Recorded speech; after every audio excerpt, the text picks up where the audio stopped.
guys, what's going on? My name is Liam Jenkins and welcome to our first video of 2021. Woo! Not in a quibble, it's a bad one because there is nothing good to talk about today, so buckle up kiddos, it's going to be a bumpy ride. Before we get started, just wanted to say a massive thank you to all of you for the support. I hope you all had a wonderful Christmas and a brilliant start to the new year, and just apologise that there hasn't been a video over the holiday period, and it's mainly been because for those that follow phillysportsnetwork.com, you'll notice that our content it's just gone to the moon. Like, we have just flown over the past few weeks, which has been amazing from a work perspective. It just means I haven't had the time to sit down and dedicate a few hours to editing a video or filming one or getting on top of all the daily news like I used to, because my commitment's so heavy on the website right now. So I'm really hoping that I can just get this out and try and get back into a regular flow for videos. But it's not going to be a fun one. This is going to be quite emotional, quite worried in other places. We're going to touch on everything to do with the Eagles today with regards to the last few days, from the defensive coordinator position to what's happening with Doug and Howie to a potential Carson Wentz trade. There's a lot to dig through. So just if you can lend me your ears, that would be fantastic. If you do enjoy the content, make sure you leave a like and hit that subscribe button.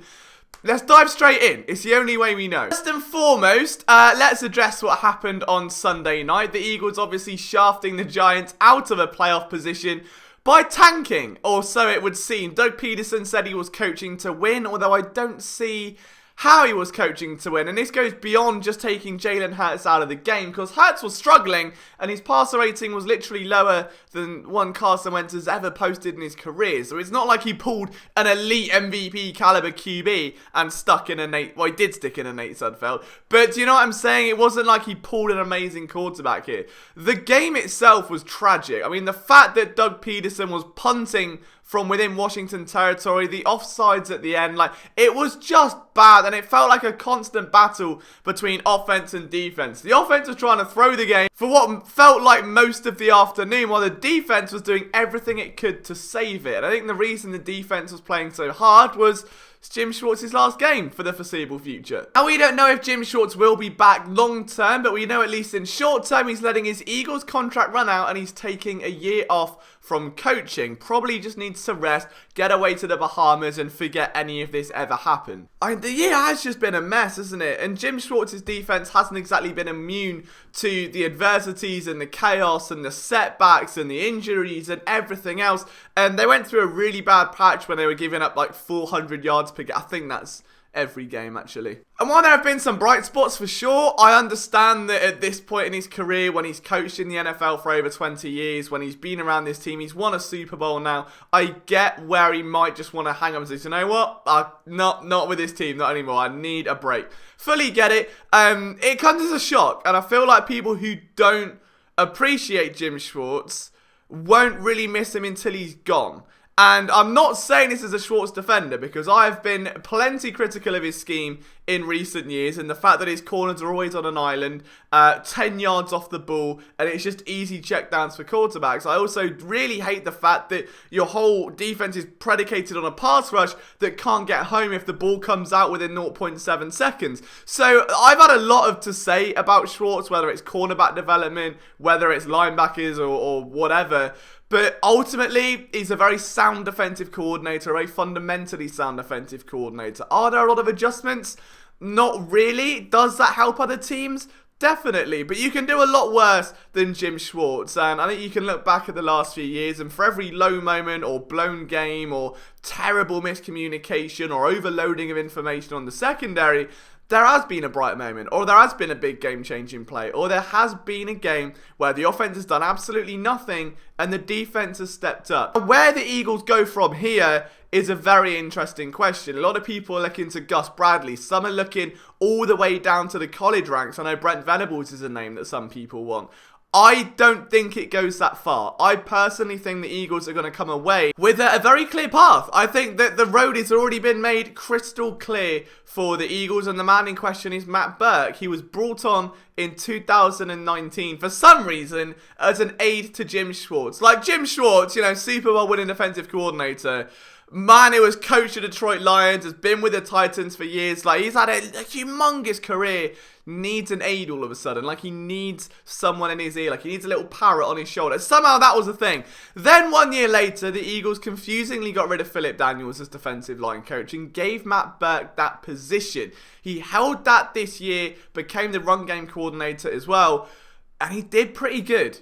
It's got to be said, he did pretty good. You look at that defensive line, Josh Sweat took a huge step forward. BG makes the Pro Bowl, which is absolutely fantastic. The interior guys took a little while to get going. We didn't see a lot from Cox and Hargrave early on, but they definitely came into their own towards the end of the season. And there have been little flurries of production from guys like Derek Barnett. So I think we can look at Matt Burke's first season as defensive line coach and go, all right, well, now he's got a rapport. Why was he given that position? My head always goes to the fact that, look, he's actually worked with Jim Schwartz since way back when in Tennessee. Then he followed him to Detroit. Then he went off to Miami, got the DC gig. Now he comes back here. So I think that having worked with Jim Schwartz for so long, he knows exactly what Schwartz would want out of his defensive line because he's been in that system. Like, he bleeds that system. He has been molded by the fires of the Jim Schwartz cover 3.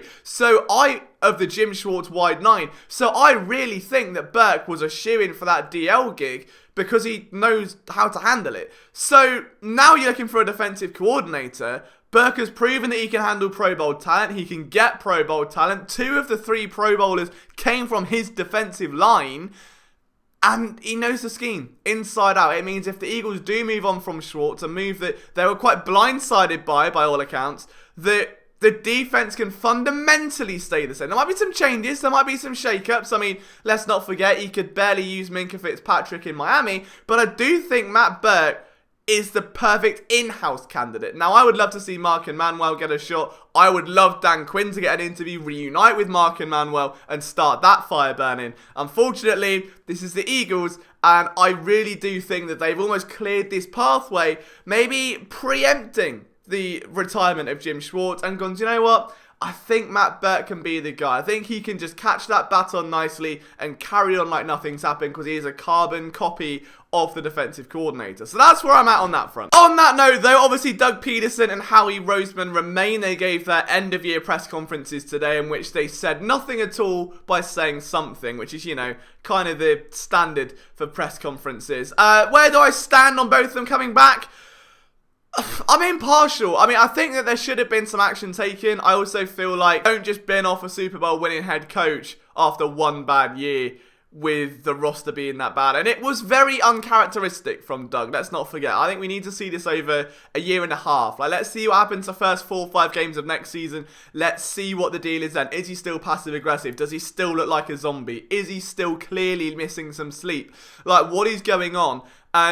The Eagles also need a big change from Howie Roseman, and I think that bringing in John Dorsey is absolutely huge in that regard. They need to do something for his talent evaluation because it just has not been good enough under any circumstance. So maybe not firing Roseman, but just reducing his responsibility again. They gave him 1 year on his own. That clearly didn't work. He needs guidance in terms of talent evaluation, and I think Peterson hinted at a slight disconnect towards the end of the year between players and front office, which... not being funny, boys, I spoke about it 6 months ago. I saw it a mile away. I'm not exactly shocked right now. Listeners of The Outside Insider know exactly what I'm talking about. I think the Eagles have done the right thing for whoever the quarterback will be it Jalen Hurts, be it Carson Wentz, be it someone else. But realistically, this is the last straw. Now, I mean, Jeffrey Lurie isn't an owner that tolerates mediocrity. We don't know his involvement this offseason, but it absolutely has to be intricate to a point where you broke the offense by forcing all of these coaches around Doug Peterson. You've now got to fix it. You've now got to fix the quarterback situation. And that leads us on to our next point. Carson Wentz demands a trade. He's not a happy bunny. He wants out of Philadelphia, according to Chris Mortensen, who typically, you know, he's not your Jason Lackenforer of the world. He's a pretty notable reporter. He's reputable in what he does. I think he's got a lot of weight with this, but apparently it's not from a team source, and it's not from Carson Wentz, and it's not from an agent. So I don't know where he's getting this information, but it's not from a team, or an agent, or the player. It's either a family member, or a friend, or someone's phoning him. They found his number in a magazine and gone, "Oi, Chris, For 50 quid, I'll tell you what you want to know about Carson Wentz, mate. Yeah? Alright. So, don't know. But Wentz didn't speak to reporters today, which I really didn't agree with. I think he should have definitely sat down, met with them, and just answered questions. If you don't want to be here, say it. If you want to be here, back it up and go against it. Like, just cowering away, I don't like ever. I will stand and die on the hill that Carson Wentz has every right to want out of this team. I spoke about it a million times, and the Eagles have massively failed Carson Wentz this offseason. And that is the last 3 or 4 off-seasons. And you can mutually have a team that wants to surround their quarterback with talent that still fails to do so. And that's what we've seen. Right? That is exactly what we've seen. It's not like the Eagles have just given Carson Wentz nothing and not bothered. They've tried to get him wide receivers 2 years in a row. They tried to get him a running back. There wasn't news. They tried to get him a franchise left tackle. He got injured. They tried to make him the highest paid quarterback in the NFL, to jump Dallas, to give him value, to show loyalty. And then they go against it and they do other things. And at the end of the day, sentiment matters not if you're the one still looking like an idiot. And that's what's happened with Carson Wentz. Like, regardless of what the team have tried to do, it's all failed, it's all backfired. Wentz is now the guy that's getting sacked more than anyone else, that has had teammates slagging him off for years, that has had distrust from every angle, that is just probably having enough of it. And I wouldn't blame him if he wants out. Now, getting out is going to be very, very difficult, because that contract is ridiculous. Thanks, Howie Roseman. It just means there's going to be a significant cap hit. We're talking way over 30 million if the Eagles want to move on. I'll do a video on that if you guys would love to see it. If you guys want to see more in-depth information about how the Eagles can move on from Carson Wentz, maybe trade destinations, maybe free agent stuff, let me know what you want to see.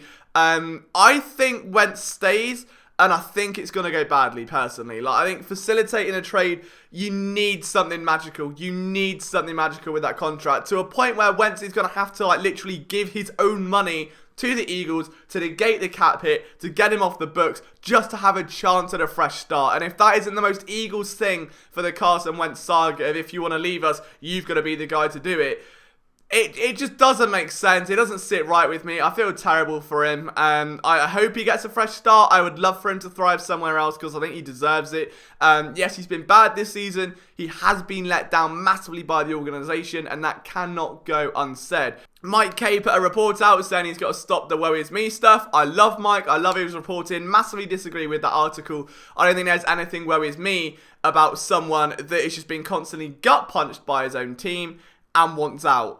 It's logic. If you're not valued at a workplace, you want to change your job, you know, especially if they hire your replacement under your nose after pledging loyalty to you. So, on the note of exits though, Zach Ertz may not be an Eagle any longer. He was seen out on the field on his own, in his feelings, following last night's loss, and then today had a heartbreaking press conference with the media where he was crying, saying how amazing Philadelphia was, how much he appreciated the media. It's gut-wrenching, man. I think the Eagles have massively made a mistake here as well. They've done the exact same thing. They've drafted a replacement tight end. They don't want to pay Ertz the big money. And now Ertz is, you know, I think he got massively mentally affected going into this season. You could see he looked dejected those first few games. His form was so off. And everyone's like, oh, well, all you're doing is showing the gap between Kittle and Ertz. Like, nah, I don't think he needs to. Ertz knows that that's done. He knows his time in Philly is done. And is he trying to tank an exit? Maybe, I don't know, but it is absolutely gut-wrenching. The guy gave everything for this city. He's a franchise leader, broke so many records, best friends with Carson Wentz, incredible human being off the field, fantastic player on it. Regardless of this season, like, Ertz has been one of the most successful draft picks, if not the most, of the past decade.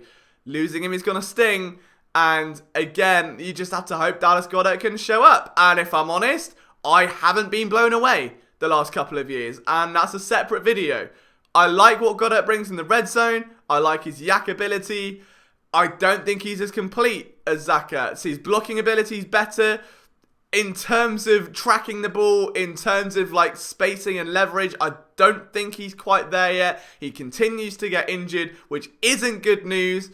And this is going to be another off-season debate, I suppose. But we're going to end on a positive, and that is that the Eagles are looking to move on from Alshon Jeffrey, having restructured his contract. Now, we don't know to what extent that's been restructured yet. The idea is that both himself and Malik Jackson have been reworked so they can flip them off in the off-season, give them the bird, and move on pleasantly. Doesn't come as a surprise. Malik Jackson's does a little bit. But also, again, the Eagles tied up a ridiculous amount of money in defensive tackle for some reason, presumably.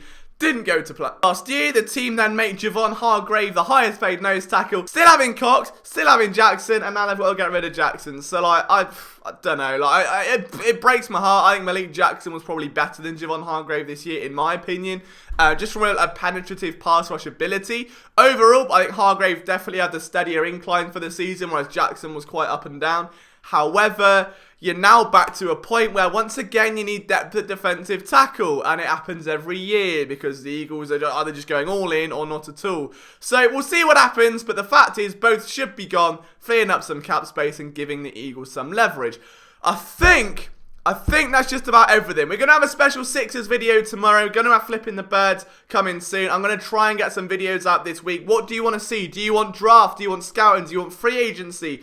Do you want trades? Do you want off-season master plans? Let me know in the comments, guys. Let's smash 2021. Thank you for all of your support. We're going to make this year our year. I adore every single one of you. Enjoy the rest of your week. I'll see you soon.